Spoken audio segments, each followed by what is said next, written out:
the Inside Out podcast. I'm your host, Jojo, and this is where we will navigate the mess together. That is mental, emotional, and spiritual. Let's get messy.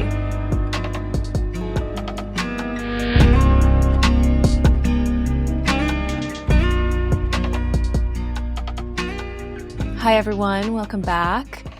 This week, I wanted to talk about something that's really been on my mind lately and then got reconfirmed by me hearing a song. So I'm going to play a little snippet of this song and then we're going to talk about it. This is Who Are You When I'm Not Looking by Blake Shelton. Who are you when I'm not looking? Do you pour a little something on the rocks? Slide down the hallway in your socks. When you undress, do you leave a path? Then sink to your nose in a bubble bath. I think we all secretly wonder who someone really is. And maybe we even self-reflect and think, who am I? And am I truly being authentic to myself and the world around me? And I think one of the hardest pressures that we feel is that pressure to perform and to fit in. And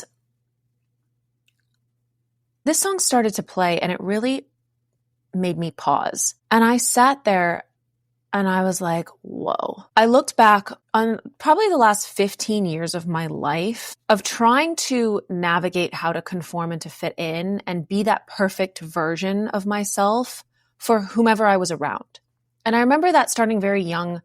Gosh, when I was in high school, my first boyfriend, I would always try to look perfect, be perfect. Anytime that I would leave the classroom and I was meeting him in the hallway between classes, I made sure I had gum in my mouth. I made sure my lips were like nice and soft, like just stupid little things like that where it's like, well, that's not how I always am. So why am I going to pretend or put on that, let's say, show and perform this like idealistic version of me that's completely unrealistic. So this song brought all of that back and then made me reflect even deeper on the past year of my life and how that is a narrative that I'm definitely not subscribing to anymore. But it's a really hard thing not to feel the pressure from.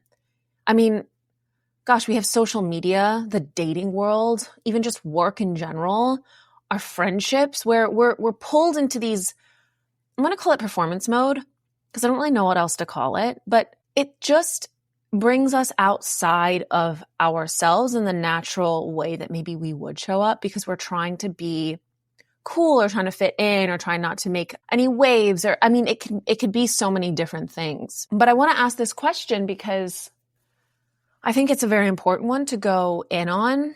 Do you believe that the thoughts that you have in your head are actually your own thoughts, or do you believe they're shaped by how other people see you or want to see you? I mean, our brain is constantly looking for validation. We're always searching for external validation. That's why this is such a cognitive trap that we find ourselves in, and a repeated cycle that probably a lot of us will continue to live the rest of our lives in unless we can see it, point it out, name it, and then basically rewire the whole thing. But there's also a lot of emotional guilt that comes up and shame and fear for not being accepted. And I mean, gosh, this is a tough one, but emotionally, when you're just on your own, do you feel like you need to impress anyone? Like, really, who are you when the world's not looking? Are you trying to be good enough for some societal standard? Maybe it's your parents' pressure. Maybe it's a job. Maybe it's your partner, wanting your partner to see you a certain way. But is that you trying to be good enough, or is that you being actually true to who you are and real? I think we all have these little quirks and things that we don't want the world to see. In the song by Blake Shelton, he says, "Do you paint your toes because you bite your nails?" Now that is such a quintessential way of how we hide the flaws, the quirks, the things that we're not secure in ourselves. And we try to cover them up with other things that might distract or deter or not let people really see the real you. How many times have you been out on a date and maybe it's the first, second, or even third date and you're trying to come off as this perfect version of yourself, like, and you're not really truly being authentic to you. Maybe you're agreeing with them when like they're saying completely off the cuff things that you're like, this is actually not aligned with me. But you're doing it because maybe you don't want to be alone, or you want, they're giving you attention and they're telling you you're pretty, or vice versa. If you're a man, they're like, you're with this beautiful girl and you're like, well, she's gorgeous. Like I can look through the red flags of her being an absolute psychopath. I don't know what it is, but how many times have you truly just ignored those nudges of your internal, your subconscious being like, is this right? Is this actually what I want? Or are you in performance mode, just being like going with the flow, or just being okay with whatever it is that you're dealing with? I think we do this a lot because emotionally we are reliant maybe on that external validation because we haven't internally validated ourselves, or we're looking for someone to fill that void rather than realizing there is a void and being honest with ourselves and doing something about it. Back to that relationship that I had in high school. And what's embarrassing about this that I'm going to share is that I don't think I ever got out of that mindset, at least not until recently. And I mean, very, very recently, like within the last year or recent, because I thought that I had to be perfect, be always put together, not too much, not clumsy, not just this like perfect cookie cutter version of Jojo rather than like who I truly am. And who I truly am, I'm a mess. Like there's this book called Jojo and the Big Mess. It's a children's book. And I always joke that like I'm a mess. And that's also kind of informed my MESy framework, the mental, emotional, spiritual, because now I'm using that as a deviation of the mess and making it a positive thing. But I've always been a mess. And I'm starting to learn to love that about myself. And like I can be a complete klutz. And like I move and like 6 things fall over and that's okay. It's whatever. Okay, like someone's going to be like, okay, like she's annoyingly clumsy. Okay, that's not going to be your person. Those aren't going to be your people. But if someone's like, that's just Jojo, like those are people. Those are the people that are like, think it's cute, or those idiosyncrasies that you think are a problem. Someone is going to think it's adorable. And even your friends. I used to have friends even like back in the day that we know this. I'm an emotional human. Welcome, unless you haven't figured that out already by what I talk about. But I would be put down for that, or be like, oh, you're just being like too emotional about it, or like you're just being so dramatic. And it's like, okay, if that's how you feel. But then I would dumb that part of me down rather than just owning it and being like, hell yeah, I feel things deeply. That's not a problem. That's a beautiful thing. And that's part of my authenticity, and that's how I'm wired. And in later years in my life, the people that align with that or that value that are the people that stick around. And the people that, for instance, I got like a beautiful card recently from someone, and they said in this card that one of their favorite things about me is how soul deep we can get. And it's not just this like superficial layer, like our conversations, everything that we do and discuss and talk about, it just gets really, really, really emotional. And we talk about the most vulnerable aspects of our lives. And if that's not what you want to do, that's great. But that's how I am with my people. I go deep quickly. And that's just me. But I blocked that for so long that I was being so inauthentic in other relationships because they were always staying on the surface. I never felt connected. It was, again, just very performative. But there's an emotional cost of hiding who you really are. Because when you suppress something, that lives in your gut, your body, your tension, like it comes out in other ways if you're not being true to who you are. Like dis-ease in the body, if you're uncomfortable, that turns into disease. And the more that we block our emotional intensity or just truly not showing people who we are, you're probably going to get the kitchen sink of humans in your life where there's no rhyme or reason to the friendships you have, to the relationships you're having, and there's not any congruence because you're not truly being who you are and authentically yourself. So everything's all over the place. And then you wonder why friendships end, or why relationships end, or why a job doesn't work out. And it's because truly deep down, it's not meant for you. And it goes back to my episode on alignment and being on your path and the proximity theory. Because if you're not really doing what's meant for you or what feels good for you, there's no way in hell that you are going to find the people that are for you, the circumstances that are for you, anything. I mean, it could even just be food. Like, you're not going to find the food that's good for you because you're not living truthfully for your soul. And that brings me to the spiritual. Your identity is not some societal identity. Your soul is spirit. It's the foundation of your real self. But we cover our true selves with ego, with fear, with expectation, with societal expectations specifically. And we don't ever truly listen to that voice, that whisper, that deeper knowing of, oh, this doesn't really feel right, or I don't like living here, or this job is taking everything out of me and not fulfilling me in any way. So I want you to really, really think about this. Who are you when no one's looking? And are you okay with being that person when the whole world's watching? I mean, even with Instagram, we put up these edited, perfect, silly pictures of the curated life and the carousels of, that's not real. That's not real. I'm sorry. I don't care who you are. You putting up a picture with a song behind it, making your life look like it's perfect. How were you really feeling when you posted that picture?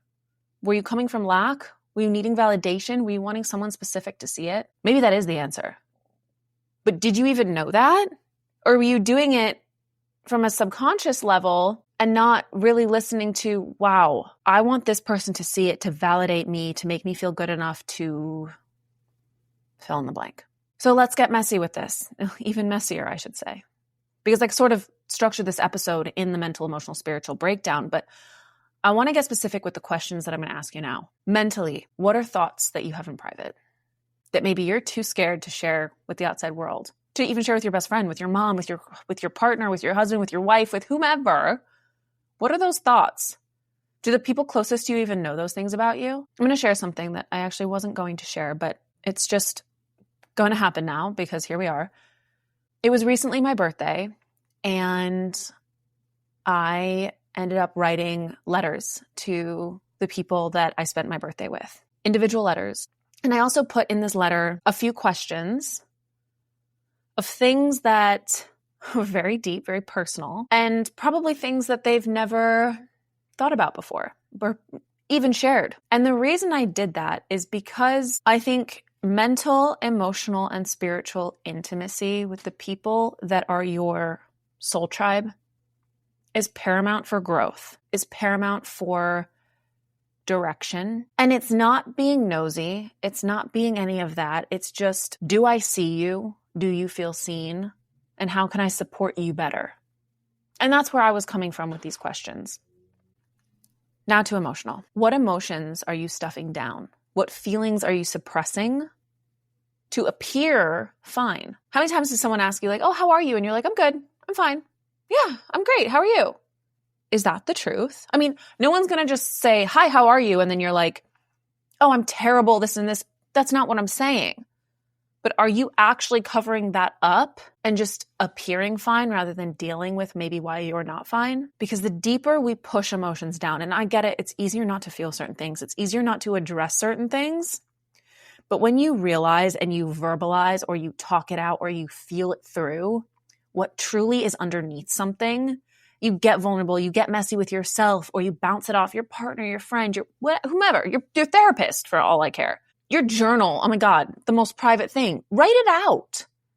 Write out the messiest, most chaotic thoughts that you're having and get real with yourself emotionally and mentally, everything. Just get real with yourself. Is this who I truly am? Is this the mask that I put on for the world to see? Or is this truly Jojo? Is this to my core who I am? And I think, just on a personal note, a lot of my anxiety and fear of fitting in and all of that stuff has just ironically and paradoxically fallen by the wayside. I don't give a flying, excuse my French, fuck if you like me or not. And I used to. Oh my God, I used to. Now I couldn't care less. Because if you don't like me, well, it's one less person to worry about. It's one less thing to deal with. But if you do and you vibe with me, that's amazing. But I'm not going to try to walk into every job, every room, every interaction and put on a mask or a front or be performative because I think that's going to get the best result. Done are those days. Let me tell you. I'm just going to be me and read the room. I mean, don't be an idiot about it. Don't like push yourself on people, but be smart. But not everyone gets, the full access and other people do. But at least I'm not going into every situation and circumstance that I would have in the past trying to be this perfectly polished, gum in the mouth, lipstick on version that is not the reality. I used to never go anywhere without makeup. I used to do all these things. Now I'm like, I don't care if my hair's a mess. I don't care if I'm in sweats. I don't care if I have no makeup on. I'm not going to try to be perfect for anybody because the perfect version of me is my authentic self because that's the only place that I know that I can truly grow from and step into and align with, which brings me to spiritual. Who are you really on a soul level? Maybe you don't even know the answer to that, but that's what this work is for. That's why we get messy. That's why we go inside out. That's why we look at who we are internally and really see what those things we truly want is so that we are aligned in the outside world, that we're calling in the right situations, the right people, the right circumstances. I mean, I feel like a broken record at this point, but seriously, if you're not the real you in every part of your life, real alignment, real attraction, and real unfoldment of the destiny that you are meant to have only gets pushed further down the road. Your soulmate gets pushed further away. The career that you want gets pushed further. The abundance, everything is just rolling on ahead of you because you're not on that path. And until you're on that path, you can't catch up with it. Until you really look at yourself, you're not going to be able to really figure it out and align. I'm leaving the rest of this song by Blake Shelton in the show notes, and I think it would behoove each and every one of us to listen to it. Not to sing along if you know the song, just listen to it. Close your eyes, it's 3 minutes. Take 3 minutes and listen to it. And ask yourself, do I really show up this way? Or am I covering something up? Because I don't feel like I'll be accepted or appreciated, or I'll be judged, or I'll be shamed, ask yourself those questions. That's all I have for you this week. I appreciate you tuning in and listening. I hope each and every one of you has a fantastic Wednesday or whatever day it is that you are listening to this. And I wanted to make a little announcement. I'm really trying to step away from social media. I don't like it. It's not aligned with me. There was a year of my life that I didn't even use it, and it was the happiest year of my life. And while I know that this is very much the mechanism in posting there is probably helpful so people can find inside out, I really value word of mouth and connection. So if this is something that resonates with you, I know I always say share this with a friend, but I'm not in a position where I want to be self-promoting or advertising. But if you guys want to spread this message or share this with people, that would mean so much to me. And I'm also pivoting to, while I'm staying away from the Instagram of the world, and I'll post here and there, but it's not going to be consistent. And as you've probably noticed, I sort of took a little hiatus already, but I'm going to be posting on Substack. And I want this audience to have more of a connective presence in a community, because I don't think Instagram really breeds community. I think it breeds, comparison and voyeurism in a weird way, because we're all just like scrolling and swiping and watching other people's lives. And it's like, yeah, but how do we connect with each other deeper? And I think Substack really gives a deeper opportunity to communicate, build chats, forums, etc. So from now on, Substack is going to be my main platform for posting, and my newsletter will be coming from there. And that's where the community I would like to continue to build will be mostly found on. So from here on out, please subscribe to the Substack, sign up for the mailing list. All of this, again, is in the show notes. But I will also put my Substack link on my Instagram so that you can go there if it's easier for you to find, which will be at _insideout.podcast on Instagram. And from there, you can be more in the know on the Substack. So thank you for getting messy with me this week. Have a beautiful week. Much love. Bye.